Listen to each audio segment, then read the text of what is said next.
Ողջույն 24-ի եթերում հետագից Տևես Նարեկ Գալստյան, այսպես ես հյուրընկալ եմ քաղտեխնոլոգ Կարեն Քոչարյանին։ Պարոն Քոչարյան, ողջունում եմ եւ շնորհակալ եմ շատ հրավերս ընդունելու համար։ Պարոն Քոչարյան, հայտնի ռուս պատմաբան Կարամզինը, երբ որ Փարիզ էր այցելում, իրեն այնտեղ ազգությամբ ռուսները որ տեսնում են, ասում են, «Что же у нас на Руси творится»։ Հիմա իհարկե ես Փարիզում ապրող ռուս չեմ, դուք էլ Կարամզինը չեք, բայց այնուամենայնիվ ինչ է կատարվում մեր երկրում, որովհետեւ վերջին շրջանում այլևս մենք անցնում ենք հնարավոր բոլոր կարմիր գծերը, գրված ու չգրված են սահմանները, որոնք որ մարդկային ուղակի այսպես կարելի, չի կարելի, լավի, վատի, չգիտեմ, տրամաբանության մեջ էր, բարոյականի ու անբարոյականի տրամաբանության մեջ էր։ Հարցս մասնապես բնականաբար եկեղեցու հետ կապված իրադարձություններին է վերաբերվում։ Վերջին մի երկու ամիսը տեխնիկական պատճառներով ես որևէ տեղ չէի գնում, հիմա բնականաբար վերջին օրերին մի փոքր շատ եմ եթերում եւ բոլորը մեր լրագրողները, մեդիա դաշտի ներկայացուցիչները զարմացած, այնպես են զարմացած։ Այսահարված, ճիշտն ասած, ես զարմանում եմ, որ դուք դեռ զարմանում եք, ինչ որ կարմիր գծեր խախտելու համար, ինչ որ տարօրինակ փողոցային լեքսիկոնից դուք զարմանում եք, ասենք, այս մարդիկ իսկ ինչ նես չի որ չեն նոր են, նույն եկեղեցու նկատմամբ, ինչ ասես արել են, չէ՞։ Բայց որ չէին տվել։ Դե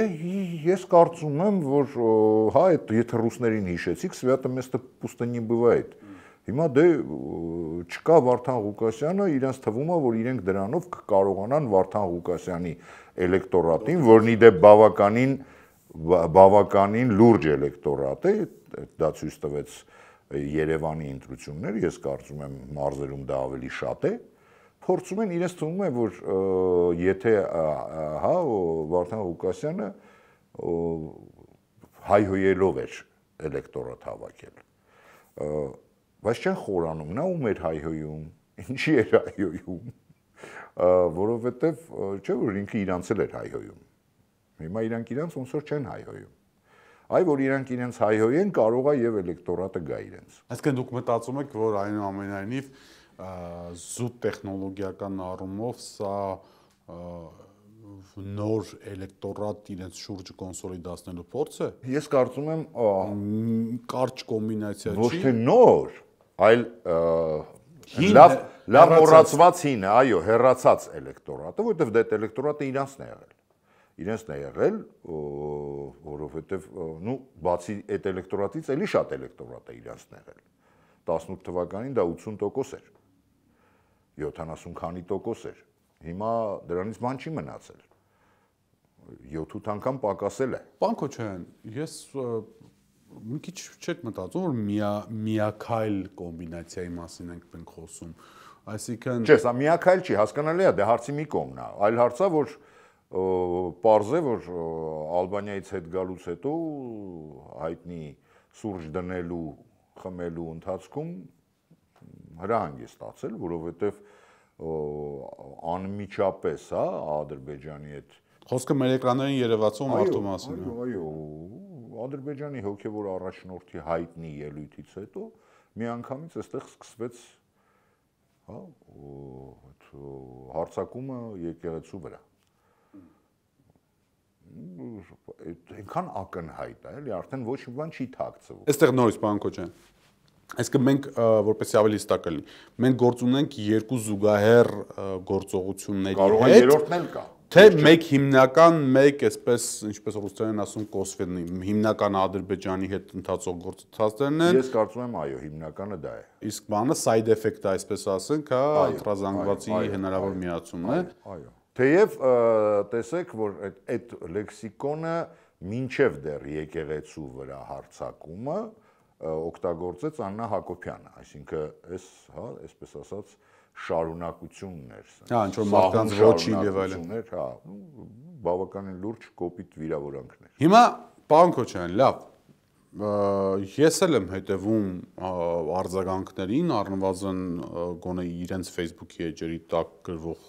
մեկնաբանություններին, ինչպես նաև թե ես եւ թե դուք տիրապետում ենք որոշակի սոցհարցումների տվյալների, որով օրվա իշխանությունների վարկանիշը մեղմ ասած անհուսալի ընկել է, հա, վերջին հայտնի ողբերգական իրադարձությունների հետևանքով։ Հիմա արդյոք սխալ չի այն հաշվարկը, որ այսպիսի հլբիպահ մոռանանք Ադրբեջան եւ այլն, որ այսպիսի դրսևորումներով իրենք կարողանան ձեր ասած հինը նորացնել եւ կպցնել իրենց, որովհետեւ ոնց որ ես նայում եմ այդ ամեն ինչի արձագանքը շատ կոպիտ է, էլի մեղմ ասած։ Դե տեսեք, այդպես չի, որովհետեւ եթե տեխնոլոգիական իմաստով ենք նայում, ես արդեն ինքս ասեցի, որ դժվար նորը բերի, բայց այստեղ բացի նորը բերելուց կա նաև այն եղածը պահելու խնդիր, որովհետև հա այն ներողություն եկեղեցու դեմ պայքարը կարող է կենարար աղբյուրը լինել, որով որ պիտի պահվի գործող էլեկտորատը։ Ինչու՞ չէ, եթե հաշվի առնենք, որ այդ էլեկտորատում կան բավականին շատ աղանդավորներ։ Իսկ ինչու՞ չէ։ Չգիտեմ, այս հարցում եմ։ Այստեղ նորից եմ կրկնում, խնդիրը պետք չի նայել մեկ պրիզմայով։ Ինքը շատ տարբեր խնդիրներ է փորձում լուծել։ Ճիշտ է, սխալ է, ես չեմ կարող ասել։ Միգուցե եւ սխալ է իրենց համար։ Ես չեմ պնդում, որ իրենք դրանով կբերեն էլեկտորատ, կպահեն էլեկտորատը կամ ինչ որ խնդիր կլուծեն։ Բայց երբ փորձում ես վերլուծել, հա, ինչ են անում եւ ինչու են անում, հասկանալի է։ Ես ամենևին հակված չեմ այն մտքին, որ ինչ-որ հոգեկան խախտվածություն ունի, մանիակալ եսի ինչ ունի, սա շատ հաշվարկված, սառնասիրտ, նպատակասլաց, որովհետև դա կարող է, եթե դա ինչ-որ պորտկում լիներ, հա, դա կլիներ մի անգամ, հետո կարող էր նաև ջնջվել, հետո կարող, ինչ ասես կարող էր լինել։ Չէ, սա հետևողական ընթացք է։ Էլ չեմ ասում, կարող էին հայտարարել, որ երեխան վերցրել է հեռախոսը, գիտենք, ամեն ինչ տեսել ենք մենք։ Բայց չէ, սա հետևողական, հա, այսպես ամենօրյա գրառումներով, օրը մի քանի անգամ գրառումներով, հասկանալի է, որ սա նպատակասլաց, որովհետև քանի որ հիմքում թուրք-ադրբեջանական պահանջն է, ինքը չի կարող հետ քաշվել։ Պարոն Քոչարյան, մինչև թուրք-ադրբեջանական այդ թեմային մենք անդրադառնանք, թե ինչիներին է անհրաժեշտ այս ամեն ինչը։ Իհարկե ոչ ես, ոչ եւ դուք բան չենք, այսպես Նոստրադամուսը չգիտեք ինչ է լինելու, բայց իշխանությունների խոսույթը կարող է մեզ տալ ենթադրելու հնարավորություն կամ իրավունք, որ մենք մոտենում ենք այլևս, այսպես ասենք, եկեղեցու հոգևոր սպասավորների, եթե այդպիսի կան անշուշտ, հա, այսպես ինտիմ անձնական կյանքի կոմպրոմոտային հրապարակումների կամ նմանատիպ այլ բաների։ Չենք մոտենում։ Մենք արդեն դրա մեջ ենք, էլ ինչ պետք է լինի սրանից։ Տեսանյութեր հրապարակեն օրինակի համար է, սանեն Ես ոչինչ չեմ բացառում, ոչինչ չեմ բացառում։ Այ, հետաքրքիր է։ Բայց ես արդեն առիթ ունեցել եմ ասելու, որ դա Պանդորայի արկղ է, որը իրենց դեմ է շուռ գալու, բումերանգի էֆեկտով գալու է խփի իրենց, որովհետև այդպիսի մի հին անեկդոտ կար, հա, որ ինչ-որ մեկը գալիս է Ռուսաստանից, տաքսու վարորդը կարմիրի տակով անցնում, հա, պասաժիրը ասում է, ինչ եք անում, ասում է, я же профессионал, մեկ անգամ ինքը միշտ ասում է, я же профессионал, հետո գալիս է կանաչի տակ կանգնում է, ասում է, կանաչը անցի, ասում է, не я же один профессионал։ Հիմա մենակ ինքը չունի, չէ, այդ կոմպրոմատները, իրա վրա էլ ունեն կոմպրոմատներ հաստատ։ Չէ՞ որ ինքը 7 տարի է ընդամենը իշխանում, դրանից առաջ ընդդիմություն ա եղել, կոշում է նստել, օդում կախված լուրեր կան, հա, այդ օդում կախված լուրերն էլ հենց այնպես չեն։ Ուզում եմ ասեմ, եթե ոնց որ իրենք 7 տարի առաջ ատելություն գեներացրեցին, հիմա Աննա Հակոբյանը բողոքում է, որ ինքը ատելության զոհ է, ինքը բողոքում է, որ ինքը իր գեներացրած ատելության զոհն է դառել։ Այ հետո իրենք բողոքելու են այն ամենից, ինչի այդ բանը բացում են հիմա, այդ կափարիչը հիմա իրանք բացում են։ Եկեղեցու արձագանք, Գերագույն հոգևոր խորհրդի արձագանքը մենք բոլորս առնվազն ես սպասում եի եւ դաշտում շատ մարդիկ էին սպասում, առիթ ունեցել եմ ասելու, այդ հայտարարությունից հետո ինձ մոտ երկակի զգացողություններ առաջացան։ Առաջինը մի քիչ էմոցիոնալ էր, որ այնուամենայնիվ եկեղեցուց սպասում ենք զանգեր հնչեցնելու, մյուսի բանադրությունների, մյուսի եւ այլն եւ այլն։ Սա առաջին արձագանքն է, որը իդեպ տեղ գտավ համացանցում։ Երկրորդ գնահատականը այն էր, որ Մայր Աթոռը չպետք է իջնի այս պոլեմիկայի մակարդակին եւ չպետք է գնա երեխա ունեմ չունեմ գողփիսո քաչալշում տրամաբանության մեջ հաշվի առնելով նաեւ իր այնուամենայնիվ հիմնական առաքելությունը քրիստոնեական այսպես դաստիարակության առաքելությունը կամ Աստծո խոսքը փոխանցելու առաքելությունը։ Այստեղ զուտ նաև քաղաքական տեխնոլոգիաների առումով հարվածը հնարավորինս իրենից շեղելու առումով որ մեկն էր ճիշտ։ Ես կարծում եմ հնարավորինս անտեսելը իգնորը։ Եվ եկեղեցին, եւ հասարակությունը, հավատացյալները, աթեիստները կապ չունի, բանական մարդիկ եւ առավել եւս մեդիա դաշտը։ Ես կարծում եմ պետք է իգնորան։ Բայց ո՞նց անեն, պարոն Քոչյան, ախր դա փեշտ ասել է, երկրի ղեկավարը ասում է, որ չգիտեմ, վեհապար հայրապետ ունես երեխա թե ոչ, ամեն օր հետևողականորեն գրում է։ Բա ինչի՞ չեք բանանում։ Երկրի ղեկավարը հետևողականորեն ասում է դոմփել բառը։ Մի անգամ ասել, հետևողական չի ասել, բայց դա բայց սա всё еще впереди։ Չէ, շինել էր ասում, հետո դոմփել, դա էլ է հետևողականություն։ Չնայած ինքը շատ զարմացել էր, երբ որ իրեն հարցրեցին։ Դե ինքը ասել թե ասել եմ ներողություն, հա, ես չեմ ֆիքսել, հա։ Տարիներ հետո իդեպ։ Ուղիղ հարցին ի պատասխան։ Էական չի։ Էականը նա է, որ այդ լեքսիկոնը կա ու դա ես ինչ է նշանակում երկրի ղեկավար։ Եթե երկրի ղեկավարը իջնում է փողոցային մակարդակին, դա պետք է անտեսել։ Ես ինձ եք հարցնում, ես այդպես եմ։ Չէ, լավ, դու օքեյ, բայց դա իրատեսական է։ Իհարկե իրատեսական է։ Դա պայմանավորվելու վրա է մեդիա դաշտի։ Գոնե ինչ որ մասի։ Դե մեդիա դաշտի ինչ որ մասն է, հենց այդ է ուզում ասել։ Հա, թող իր բաները տարածեն։ Բայց մեկը տեղ հասցնելու են, պարոն Քոչյան, մենք չենք կարող խոսել այս մասի։ Հա, թող անընդհատ հարցնի, իրանից էլ են լիքը բան հարցնում։ Ամեն օր հարցնում են, որտից են Ֆրանսիայում, որը իդեպ ֆրանսիական մամուլն է գրել, թեև հերքում են, հա, բայց ֆրանսիական մամուլն է գրել։ Այսօր ասած, չէ, ասած 3 եվրո տարել են մի քանի դաշնակ բառացիցի դում եմ, տարել տվել են ինչ որ մի հատ անհայտ սայթի, որի մասին տես բան գերի։ Թող դատի տան։ Բայց ինչի դստեղ սա աչուձախ դատի են տալի։ Թող դատի տան ֆրանսիական շատ մեր սիրելի Ֆրանսիայի բարբերականներից առանձնաշտորյալ հարաբերություններ ունեցող, ինչպես սիրում ենք միշտ ասել։ Այո։ Պարոն Քոչյան, արդյոք իգնորը հարցի լուծում է, որովհետև այսօր ազգային ժողովի նախագահ Հալեն Սիմոնյանը արդեն բացահայտ ակտարկեց, որ իր անձնական կարծիքով սահմանադրության հնարավոր փոփոխության պարագայում եկեղեցու եւ պետության հարաբերությունների հարցը պետք է վերանայվի։ Այսինքն ինչ որ Փաշինյանը գրել որ վեհապար հայրապետի ընտրության հարցում պետությունը պետք է վճռորոշ ձայն ունենա, սա դա բերում է դրա իրավական որոշակի ձևակերպումը դա որոշի։ Սահմանադրությամբ կարող են որոշել հայ առաքելական եկեղեցու, հա, չեն դրկած անջատապետությունից, եթե դա չես անում անջատապետությունից, արդեն օրենսդրական կարգավորներով կարող ես։ Ես չգիտեմ ոնց են դա անելու, որովհետև ես մի եկեղեցի գիտեմ միայն, որ հա անջատ չի, միայն անգլիական եկեղեցին է, որի եկեղեցու գլուխը թագուհին է կամ թագավորը։ Ուրիշ չգիտեմ, եթե իրենք անգլիական մոդելն են վերցնում, բայց անգլիական մոդելը այնպես չի, որ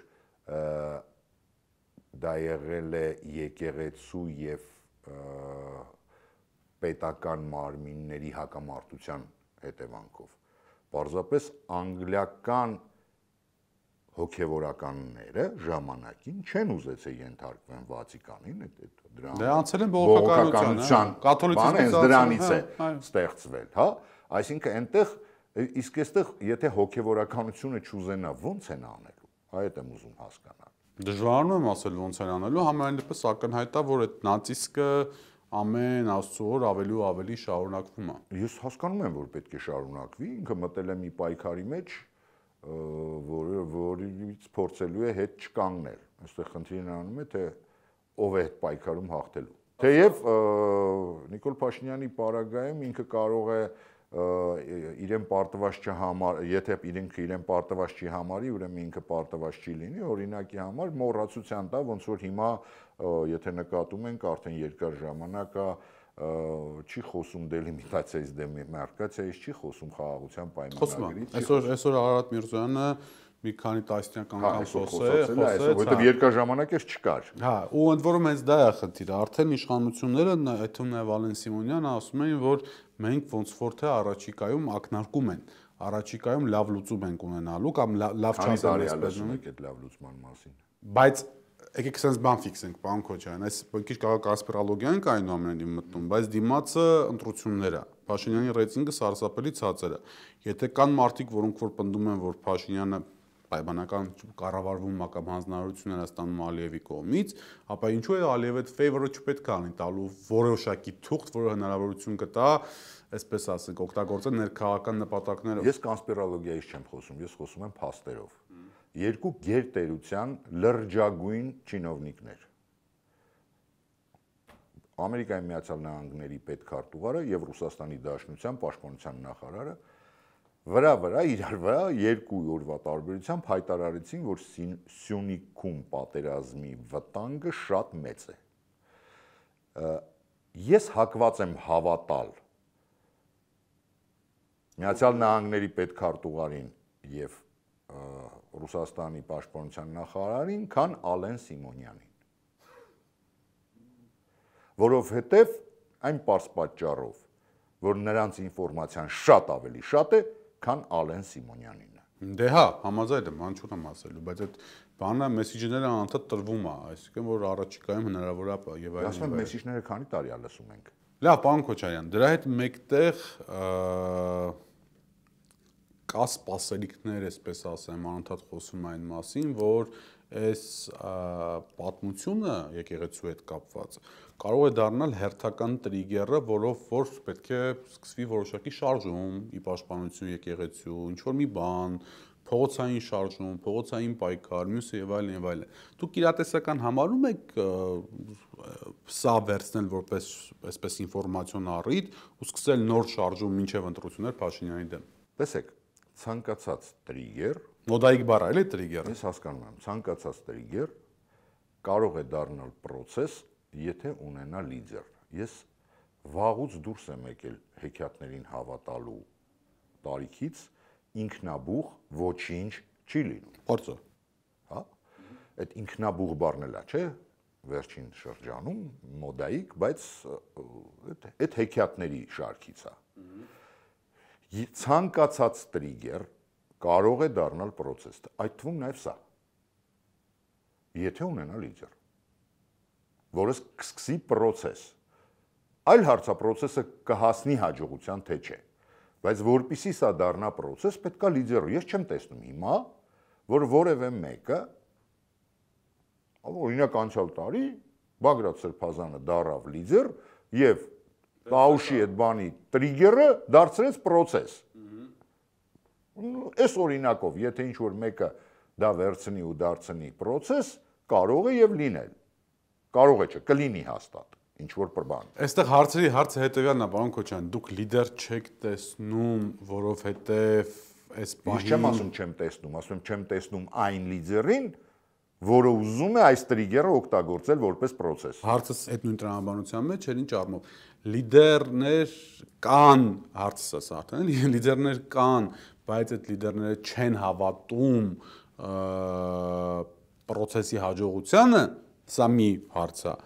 Հարց համար երկրորդ լիդերներ կան, որոնք տեսնում են տարբեր հանգուցալուծումներ, պայմանական ընտրական եւ ոչ ընտրական։ Ու երրորդը, արդյոք Նիկոլ Փաշինյանի ղեկավարությամբ Հայաստանը չի մտել մի այնպիսի փակուղի, որ անգամ այն մարդիկ, որոնք որ կարող են այդ տրիգերները առաջնորդել, խուսափում են պատասխանատվությունից հասկանալով ծանրության անելանելիությունը, ասենց ասեմ։ Ես կարծում եմ եւ մի հատվածը այնպես է մտածում, երկրորդ հատվածը այնպես, երրորդ հատվածը այնպես։ Այստեղ բոլոր, հա, այդ կոմպոնենտներն էլ կան։ Իհարկե նույն ձևի ոնց որ ես հիմա կարող եմ խոսել, ես կարծում եմ այդ հարցը դուք ինձ պետք է տաք, մի քիչ առաջ են գնամ։ Նույնը իմպիչմենտն է։ տեսեք, դաշտ է նետվել impeachment-ի գաղափարը, թեմա, որը որ կարծեք թե այնպես չի, ես հիմա իմ կարծիքը ասեմ, որը բազմից բարձրաձայնել եմ, չեմ ալարի, հիմա էլ կա, ես գտնում եմ, որ այո, impeachment-ով հնարավոր է, բայց չի նշանակում, որ ես գտնում եմ, որ impeachment-ը միակն է, ամեն ինչով էլ հնարավոր է, բայց նույն impeachment-ին, տեսեք, թեման գծվել է, չկա այն լիդերը, որը դա կիրականացնի, չկա, ոչ մեկ չի ուզում դառնալ լիդեր։ Էդմոն Մարուկյանը ուզեց, չթողեցին։ Դե, հա, մենակ Էդմոն Մարուկյանը ուզեց, այնտեղ կարծեք թե համաձայնության չեկան մնացածը։ Չէ, Էդմոն Մարուկյանի շուրջ կար համաձայնություն անհամաձայնության մասին։ Դե հա, կամ այդպես։ Այդ արդեն ճաշակի հարցը ով ոնց կձևակերպի։ Բայց փաստը մնում է փաստ, որ խոսքը նրանց մասին է, ով կարող ուժեր են, որովհետև ես հասկանում եմ, որ անդիմադիր դաշտում, թե պարլամենտական, թե արտախորհրդարանական, շատ շատերը փորձում են, այսպես ասեմ, ընտրություններից առաջ կամ փոփոխություններից առաջ, էական չի, անուն ինչ կդնենք, առավելագույնս իրենց ռեսուրսները ցույց տան, ինչը նորմալ է եւ օբյեկտիվ է, դա միշտ այդպես է եղել։ Այստեղ կա վտանգ, ես կարծում եմ, որ շատերը մտածում են, մեկը մտածում է false start չլինի, երկրորդը մտածում է Բագրատ Սրբազանի բանը չկրկնի։ Սխալները, հա, այսպես ասեմ։ Երրորդը մտածում է, որ ինքը կարա, բայց իրականում պարզվեց, որ չի կարա։ Այս ուզում եմ ասեմ, դրանք շատ այն ինչի մասին ասում էի, հա, իրենք շատ տարբեր կոմպոնենտների հարց է այս ամեն ինչը։ Բայց այդ կոմպոնենտներով հանդերձ, պարոն Քոչարյան, եթե մի բան ֆիքսենք, որ գնացել ենք ընտրական գործընթացների, հա, դե օրինակ ընդդիմության Ռոբերտ Քոչարյանի այսպես հատվածը ասում է, որ կարելի է կրկնել Գյումրիի տարբերակը, այսինքն գնալ, հետո վերջում միավորվել Նիկոլ Փաշինյանին։ Տարբերակ է իդեպ։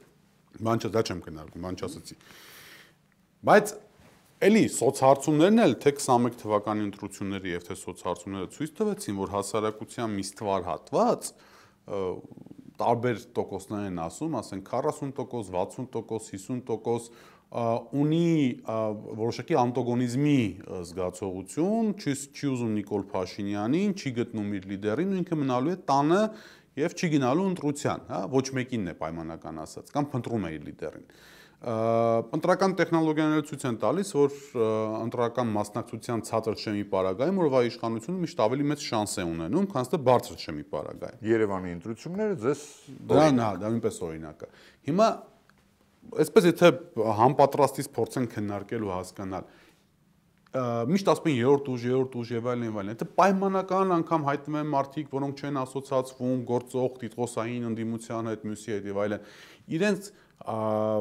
կան որոշ այսպես շեշտադրումներ կամ որոշ մոտեցումներ, որոնք հնարավորություն կտան գրավելու այդ մարդկանց, այսպես կոչված չկողմնորոշված մարդկանց սրտերը ու բերելու դուրս դեպի փողոց։ Նախքան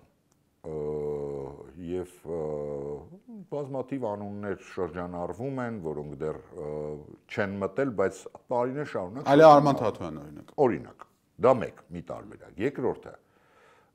տեսեք, ամենառադիկալիզացված քաղաքներից մեկն է Գյումրին, համաձայն եք։ Համաձայն եմ։ Անկամ Գյումրիի նման ռադիկալ քաղաքում ընտրությունների շեմը շատ բարձր էր մասնակցության։ Դե բայց դա նորմալ չի։ Նորմալ է։ Շատ մարդիկ էին մասնակցում, բնակը ասել, որ իսկ կարծում եմ դուք ինձանից լավ գիտեք, որ համապետական ընտրություններին միշտ մասնակցությունը ավելի բարձր է եղել, քան տեղականի։ Միշտ դա այդպես է եղել։ Ամենաբարձրը միշտ եղել է նախագահական, հետո ազգային ժողով, այն ժամանակ երբ որ բան։ Պարզ է, որ համապետական ընտրություններին մասնակցությունը պետք է որ ավելի շատ լինի։ Այլ խնդիր է, որ ընդդիմությունը չպետք է նստի տանը կամ նստի, չգիտեմ, ազգային ժողովում ու ասի, որ պետք է, այդ ես ու դու կարող ենք ասել, պետք է շատ լինի, իրենք պետք է աշխատեն, որ շատ լինի։ Սա է խնդիրը։ Այսինքն չբացառելով որ քիչ կլինի։ Հա, բայց համաձայն չեք, որ տիտղոսային ընդդիմությունը ինքը այս կամ այն չափով ունի մի ընտրազանգված։ Չէ, Գյումրի, հա, ես մոռացած եմ, նույն Գյումրիում էլ այնպես չէր, որ չէին ասոցիացվում։ Գյումրիում էլ էին ասոցիացվում։ Մի միլիոնաբան ասեցին, գրեցին, այնպես չի։ Ասում խնդիրը չէ, ախր չգիտեմ, էլի սոցհարցումներով են վերցնում, երբ որ ես նայեմ այդ առանցքների շուրջ խորհրդարանական ընդդիմություն, երկու նախագահներ եւ այլն, ինչ որ X քանակությամբ մարդկանց հոգի եւ սիրտ է միավորվում, հա, այսպես ասեմ, բայց եւս մեկ X քանակությամբ մարդկանց սիրտ եւ հոգի իշխանությունն ու ընդդիմությունը շատ նման է, տիտղոսային ընդդիմությունը եւ իշխանությունը շատ նման են։ Հա, ունեն հավատարիմ այսպես կոչված շահկերտավոր Իրենք ունեն հավատարիմ, շատ հավատարիմ, կես կասեի, ընտրազանգված եւ հավատարիմ ատողներ։ Հա, անտի-ռեյտինգ, Անտի-ռեյտինգ։ Այդ առումով շատ նման է։ Բայց այդ չի նշանակում, այստեղ խնդիրը նրանում է, թե ինչքան է այն ընտրազանգվածը, որը որ ոնց անել որ մարդկանց դուրս հանեն, դա ասած ես, պարոն Քոչարյան, անտարբերներին դուրս հանել տնից։ Այդ օրտեն թող աշխատեն։ Թող աշխատեն, դուրս հանեն, ինչ ասեմ։ Այդ պետք է ամեն օր աշխատել։ Նորից եմ ասում, պետք չի նստել տանը։ Բայց իրենք կարող են, թե պետք է ինչ-որ մեկը, որ կամ մի կայլ միավորում, որը կարողանա դա անել։ Թե իրենք իրենց պրիձելը արդեն ունեն, այսպես ասեմ։ Ես չեմ կարծում, որ ունեն իրենք, բայց նոր միավորներն են։ Ընդդիմություն ասելով ես տիտղոսային նկատի չունեմ։ Ես նկատի ունեմ նաև արտախորհրդարանական, նկատի ունեմ, այսպես ասած, նոր ձևավորվող երրորդ ուժ, եթե կձևավորվի, իրենք էլ պետք է ամեն օր աշխատեն։ Իրենք պետք է գնան ամեն օր մարդկանց հետ զրուցեն, հասկանան ինչն է խնդիրը։ Պարզ է, չէ՞ որ այսօր իշխանությունը գիտի, թե ինչ ատելության դոզա կա։ Իհարկե, օրինակ երիտասարդների հետ ես շփվում եմ, թեև ես երբևիցե չեմ գնացել, չեմ գնալու, տենց մտադրություն չունեմ, բայց ի տարբերություն ընդդիմության ես ոնց որ թե շփվում եմ մարդկանց հետ։ Երիտասարդները իշխանությանը չեն ատում։ Անք պարզապես ձեռ են առնում։ Հասկանալի է, որ ամենադժվար ընտրության գնացող հատվածը դա երիտասարդությունն է։ Բայց որ կպավ։ Բայց այո, բայց միևնույն ժամանակ ցանկացած նոր, այդ թվում նաև հեղափոխական, ռեֆորմիստական, ամեն ինչի հիմքում այն ուժը, այն էներգիան, այդ սաղ երիտասարդներն են։ Այսինքն իրաց հետ պետք է աշխատել։ Դե, հա, պետք է աշխատել, բայց ամենայն դեպս այս բանը կարծես թե հələ որ մենակ տեսնում ենք որոշակի հələ որ իրար դեմ են աշխատում։ Հələ որ իրար դեմ են աշխատում, հա, այդ իրականությունը կա։ Պարոն Քոչարյան, մի հարց էլ ու եզրափակում ենք, հա, եկեղեցի հետ կապված այնուամենայնիվ եթե վերադառնում ենք։ Եկեղեցին այս հարցերում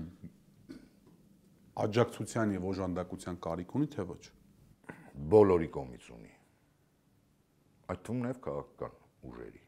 քաղաքական դաշտի։ Իհարկե ունի։ Ինչի եմ հարցս տալիս, ասում եմ, այսինքն նորից եթե մի քիչ վերածվակերպեմ, եկեղեցին ինքը պիտի առաջնորդի իր իսկ պաշտպանությունը, այսինքն պայմանական ասած, չգիտեմ, ասենք կոչանի հավատավոր ժողովուրդ հավաքվեք եւ պաշտպանեք Մարիաթոռը, հա, թե վերջի վերջո մեր ժողովրդի եթե բանը հասնի ինչ, հա, այն բանը բանից անցնի, դա էլ է պետք։ Բայց ես կարծում եմ, օրինակ այսօր կարիք կա մտավորականության պաշտպանության, որովհետև մտավորականությունը, որը իրեն այդպես է դիրքավորում, հիմնականում դա մշակույթի, գիտության, արվեստի մարդիկ են։ Ուրեմն հայ առաքելական եկեղեցին այդ ամեն ինչի հիմքում է, որովհետև Մեսրոպ Մաշտոցից մինչև Կոմիտաս այդ ամբողջ ժամանակահատվածում հայկական ամբողջ մշակույթը եղել է եկեղեցու։ Խտացված է եղել եկեղեցու, անշուշտ։ Եվ հիմա այսօր, այսինքն իրենց հիմքերը այնտեղ են։ Եվ եթե իրենք ձայն չհանեն, հաջորդը իրենք են լինել։ Ինչու Արցախը, որ անկավ շատ-շատերը ձայն չհանեցին։ Իհարկե ձայն չհանեցին։ Այստեղ մի հատ կարևոր հարց է առաջանում, եթե մարդ լավ արվեստաբան ու երգիչ է օրինակի համար, արդյոք պարտադիր է որ ինքը լինի լավ մտավորական։ Չէ, իհարկե։ Ես չեմ ասում, որ բոլոր երգիչները կամ դերասանները ձայն հանեն, ես ասում եմ մտավորականները։ Եթե մտավորական լինեին կհանեին, էլի, ես ասում։ Շնորհակալ եմ շատ հրավերս ընդունելու հետաքրքիր զրույցի համար։ Տեսնենք ինչ է գալիս ապագայում մեր գլխին։ Իմ հյուրն էր քաղտեխնոլոգ Կարեն Քոչարյանը։